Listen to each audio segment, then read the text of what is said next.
आज हम लोग फ्रिज के मैकेनिकल भागों को समझेंगे कि कौन कौन से मैकेनिकल पार्ट होते हैं और कहाँ पे लगे होते हैं। सबसे पहला भाग हमारा है कंप्रेसर मोटर।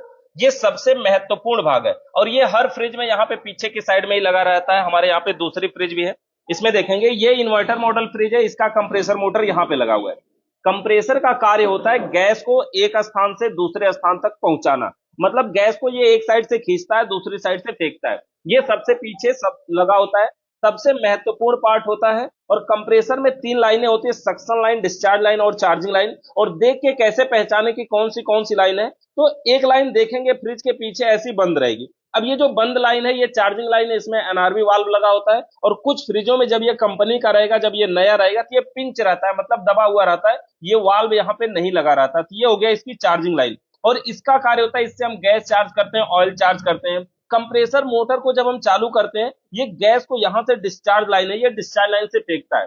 कैसे पता करें कि कौन सी डिस्चार्ज लाइन है, तो जो पाइप सभी पाइपों से पतली होगी वो डिस्चार्ज लाइन होगी। यहां पे देख सकते हैं, यहीं पे दो पाइप है और इस पाइप को देखिए, इसकी मोटाई कुछ और है, इसकी मोटाई कुछ और है। तो जो पाइप पतली होती है वो डिस्चार्ज लाइन होती है, जबकि सक्शन और चार्जिंग दोनों लाइनें बराबर होती हैं, यानी दोनों लाइनें डिस्चार्ज लाइन की अपेक्षा मोटी होती हैं। और सक्शन और चार्जिंग दोनों एक ही होती हैं, किसी को सक्शन किसी को चार्जिंग बनाया जा सकता है। ये इन्वर्टर मॉडल फ्रिज है, नॉन इन्वर्टर का भी सिस्टम ऐसा ही होता है। अब देखिए, कंप्रेसर के डिस्चार्ज लाइन से यहां से गैस निकल के जाती है और गैस निकल के यहाँ का एक जोड़ है, ये देख सकते हैं ये कैसा जोड़ है। तो ये जो जोड़ है ना, अभी ये कंपनी का जोड़ है, मतलब वेल्डिंग किया हुआ नहीं है, कंपनी का जोड़ इसी तरह से रहता है। डिस्चार्ज लाइन से यहाँ से गैस निकल के जाएगी और इसमें जाएगी कंडेंसर में। ये जो कंडेंसर है, फ्रिज के पीछे एक लोहे की जाली लगी होती है, इसे कंडेंसर कहते हैं। और ये जो कंडेंसर है वायर मेश कंडेंसर है, यानी लोहे का बना होता है। कंडेंसर का कार्य है गैस को घुमा घुमा कर ठंडा करके वेपर से द्रव में बदलना,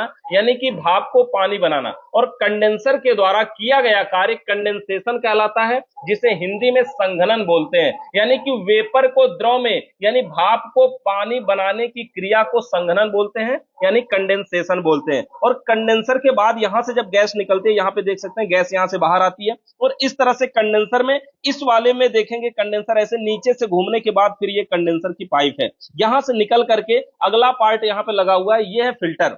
ये फिल्टर है हमारा ड्रायर फिल्टर। फिल्टर का कार्य होता है रेफ्रिजरेंट को छानकर शुद्ध करना, उसके अंदर की नमी को अवशोषित करना। इस फिल्टर के अंदर सिलिकॉन की गोलियां होती हैं जो नमी को अवशोषित करने का कार्य करती है। फिल्टर के बाद यहाँ पे एक पतली सी पाइप है, ये पाइप है कैपिलरी ट्यूब। कैपिलरी ट्यूब का कार्य होता है रेफ्रिजरेंट के प्रेशर को कंट्रोल करना, यानी गैस के प्रेशर को हाई प्रेशर से लो प्रेशर में बदलना। और उसके बाद यहाँ पे देख सकते हैं यही वाली पाइप साथ साथ में गई हुई है अंदर, और ये गई है सीधा एवापोरेटर में। ये वाली पाइप देखेंगे यहां से गई है एवापोरेटर में। और ये कैपिलरी ट्यूब से गैस जा रही है एवापोरेटर में, और दूसरी जो मोटी वाली पाइप है उससे गैस यहाँ पे वापस आ रही है एवापोरेटर से, और वही वाली पाइप आई हुई है सक्शन लाइन में। तो ये मैकेनिकल भाग पीछे के साइड से है। आगे का इसका एवापोरेटर वगैरह दिखाते हैं। एवापोरेटर क्या होता है, तो देखिए इसका जो आगे का सिरा है, जब हम इसको खोलते हैं तो सामने से ये दिखता है फ्रिज कुछ ऐसा, और इसका एवापोरेटर यहाँ पर है। ये जो एवापोरेटर है ये प्लेट टाइप एवापोरेटर है।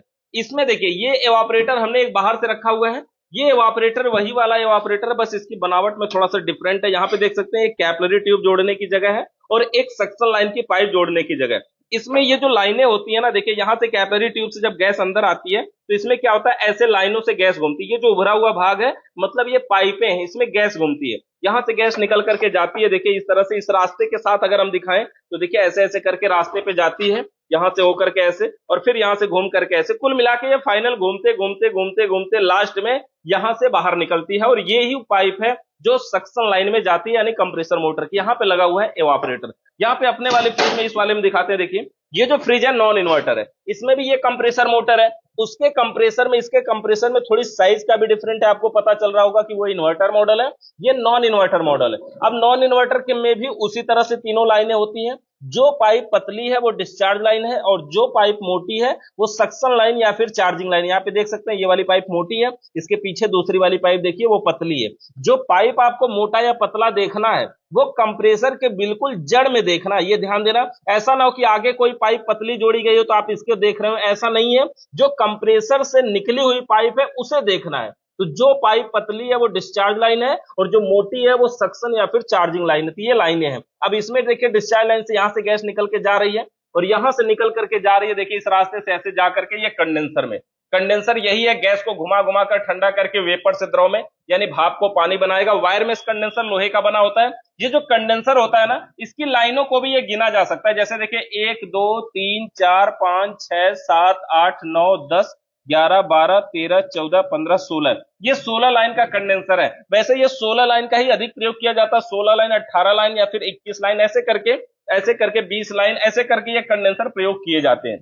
लगभग अपने अंदाजे से बोले तो आप इसको ऐसे भी याद कर सकते हैं कि जितने लीटर की फ्रिज हो उसमें लगभग, जैसे कि मान लीजिए 16 लाइन का है तो एक जीरो बढ़ाइए, 16 लिख करके हो जाएगा 160। लगभग 160 लीटर के फ्रिजों में यह प्रयोग किया जाता है। लेकिन ये फ्रिज 180 लीटर की है, तो 180 से 190 लीटर की फ्रिजों में भी 16 लाइन वाला कंडेंसर प्रयोग किया जाता है।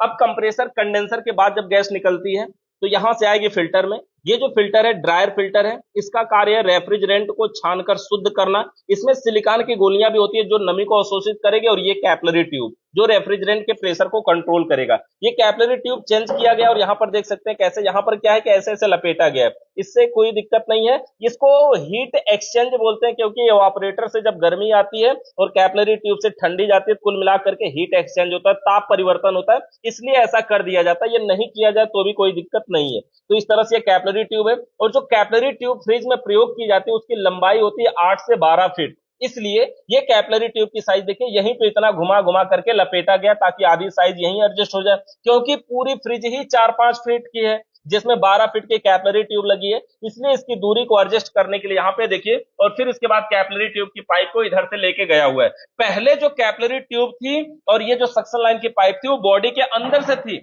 लेकिन बॉडी के अंदर वाली पाइप टूट गई तो अलग से ड्रिल मार के अलग से सुराख बना करके दूसरी पाइप लगाया गया है। इस कैपिलरी ट्यूब से जो गैस पाइप जा रही है वो अंदर जा रही है एवापोरेटर में, और एवापोरेटर से जब गैस निकल के आएगी तो इस मोटी वाली पाइप से आ रही है, और यही वो पाइप है जो कंप्रेसर के सक्शन लाइन में जुड़ी हुई है। ये मैकेनिकल पार्ट है और इस हिसाब से हमारा ठंडा करता है। और एवापोरेटर जो अंदर लगा हुआ है वही ठंडा करता है। एवापोरेटर का कार्य होता है ठंडा करना। जैसे ये फ्रिज है, इस साइड में यहाँ पे देखेंगे ये एवापोरेटर है और इसका काम होता है ठंडा करना।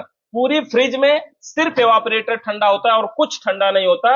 ये जब जो सब नीचे के रैक है ये सब इस एवापोरेटर के ठंडा होने की वजह से ठंडा हो जाते हैं, क्योंकि जब ये ठंडा होता है इसकी कूलिंग कहीं बाहर नहीं जा पाती, दरवाजा बंद रहता है, इसलिए इसी की कूलिंग पूरे में फैलती है। इसलिए ये एवापोरेटर इसमें जो कुछ है पूरे को ये ठंडा करता है। तो इस प्रकार से एवापोरेटर का कार्य होता है ठंडा करना। मैकेनिकल पार्ट हमारे बेसिक इतने ही है, compressor, condenser, filter, capillary tube और एवापोरेटर। ये 5 मैकेनिकल भागों से मिलकर के हमारी फ्रिज ठंडा करती है। नेक्स्ट पार्ट में हम लोग इलेक्ट्रिक बारे में समझेंगे। वीडियो देखने के लिए आप सभी का बहुत बहुत धन्यवाद।